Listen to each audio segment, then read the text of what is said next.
Clic. Existe-t-il un smartphone avec une application qui peut effacer 500 ans d'exploitation? Rebâtir un pays à l'abandon, retraçant les atrocités commises par les colons? Clic. Existe-t-il des écrans tactiles qui peuvent remplacer les milliers de membres coupés, retraçant l'histoire d'un continent bafoué, marqué par les coups de fouet du passé? Clic. I had a dream that all of time was running dry, and life was like a comet falling from the sky. Bonjour tout le monde. Good afternoon everybody.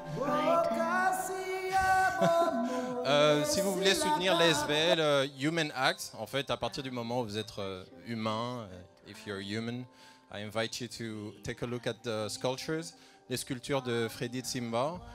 Dans le stand derrière, il y a vous pouvez vous acheter des bougies pour soutenir Human Acts.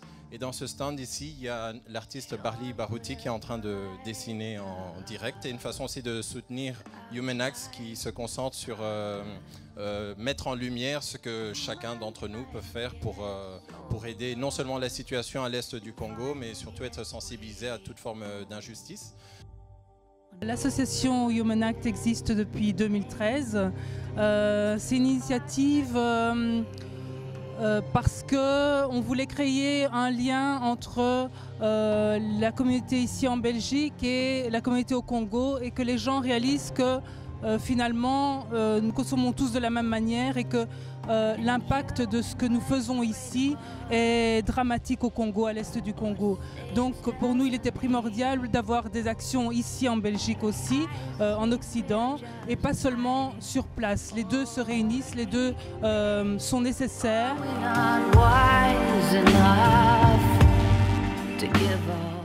Alors je m'appelle Giovanni, je suis slammer. On m'a demandé d'écrire un texte pour cet événement-là. Et je trouvais ça très intéressant de le faire parce que c'est quelque chose quand même que moi-même je trouve important. Et il faut dire qu'en écrivant le texte, j'ai appris aussi plein de trucs parce que j'ai fait des petites recherches et tout ça. Et c'est vrai qu'il y a plein de choses que je ne savais pas et que d'autres gens comme moi ne savaient probablement pas. Que les gens aussi comprennent en fait qu'ils font partie du problème, eux aussi.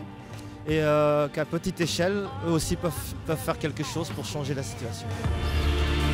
What are we doing here? Are we just Aujourd'hui, les gens ont plus conscience au fait que sur la consommation de tout ce qui est smartphone et tout ça, il y a de plus en plus de manifestations qui se passent et tout, enfin un peu partout dans le monde.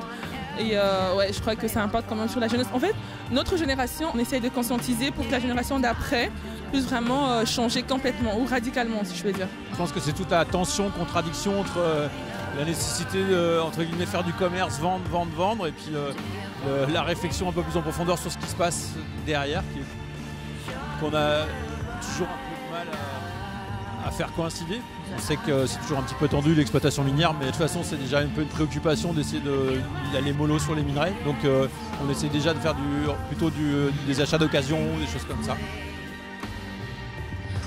Je vais montrer mon GSM. Donc c'est pas un smartphone.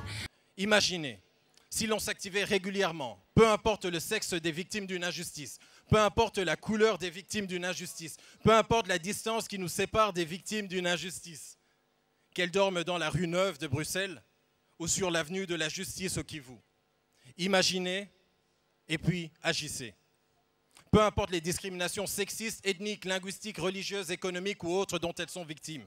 S'activer pour toutes les formes d'injustice est ce qui rend véritablement humaniste. Nous sommes contre toute forme d'injustice.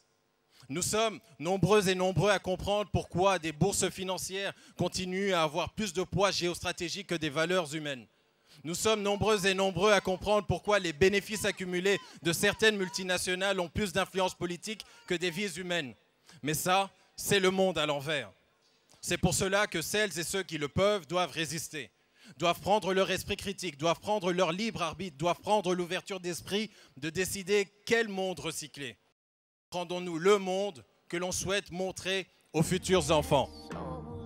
On est en 2018, c'est pas normal que les gens consomment entre guillemets des portables, des machins, et ne se rendent pas compte que derrière tout ce qu'ils utilisent, il y a des produits qui sont issus d'une manière illicite.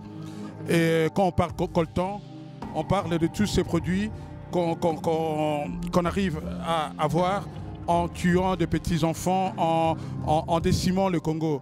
Puisque je ne sais pas si un grand nombre de gens sont conscients, au Congo, il y a plus de 10 millions de morts. Enfin, ça me fait réfléchir dans le sens où je saute plus sur l'occasion, genre il y a un smartphone qui sort et genre ah ouais je vais changer, je vais avoir un autre. Comme avant c'était, on s'en foutait un peu. Maintenant on essaie quand même de se dire est-ce que ça en vaut la peine d'acheter un autre alors que j'en ai déjà un ou d'en avoir 10 sur soi alors que c'est des enfants qui sont utilisés pour ces téléphones. J'essaie de donner ce que j'ai. Ça veut dire moi c'est les dessins, les images, que ce soit au propre comme au figuré. Et je pense que les images jouent un rôle très important. Si aujourd'hui on confond tout celui qui est un peu basané avec un migrant, ce sont les images. Si aujourd'hui on trouve que la femme est moins que rien, ce sont les images, que ce soit au propre comme au figuré. Et nous, en tant qu'auteurs de bande dessinée, on essaie de faire ce que nous pouvons. Et aujourd'hui, je suis fier d'être venu ici et d'avoir accompagné Human Act en faisant de mon mieux pour faire passer l'image positive de l'Afrique, de l'homme, de la femme, du monde, une image qui doit être plus forte que les profits. Or, c'est les profits qui nous tuent aujourd'hui. Combien de vies sacrifiées, tantalisées par le parfum de Tantale, avant qu'on se réalise qu'on ne peut pas remplacer une vie comme on remplace un simple portable. Clic. Combien de femmes doit-on violer pour assouvir nos caprices, pour quelques cachets traînent dans un smartphone sculpté à coups de fusil, moi je dis clic. Ma vie est tellement digitale que je ne me réalise même pas qu'on ne peut pas recycler une vie comme on recycle un simple portable.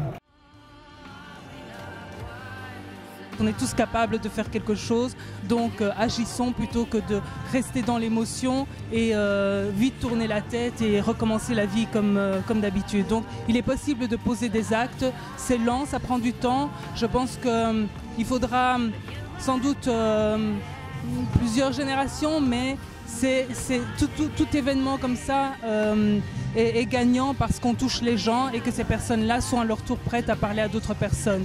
Et tout comme au Congo, c'est la 4e génération qui se fait violer, c'est les filles de filles qui se font violer. Donc si on ne parle pas maintenant, si on n'agit pas ici à notre façon, ça continuera encore là-bas pour des années. Et comme les médias en parlent peu, comme la situation permet quand même à multinationales de bien se maintenir économiquement, il est important que nous, en tant que citoyens, nous prenions nos responsabilités et que nous agissions en fonction de nos valeurs et que nous les défendions correctement. Et donc ça commence par le recyclage, ça commence par utiliser son GSM jusqu'à ce qu'il ne fonctionne plus. Ça commence par parler aux autres, ça commence par utiliser des téléphones reconditionnés et voilà, plein de petites choses. Il suffit de s'informer. Aujourd'hui, on a des outils de communication qui sont à la portée de tout le monde. Tout le monde peut s'informer sur Internet. Donc informons-nous, partageons et faisons ce que nous avons à faire.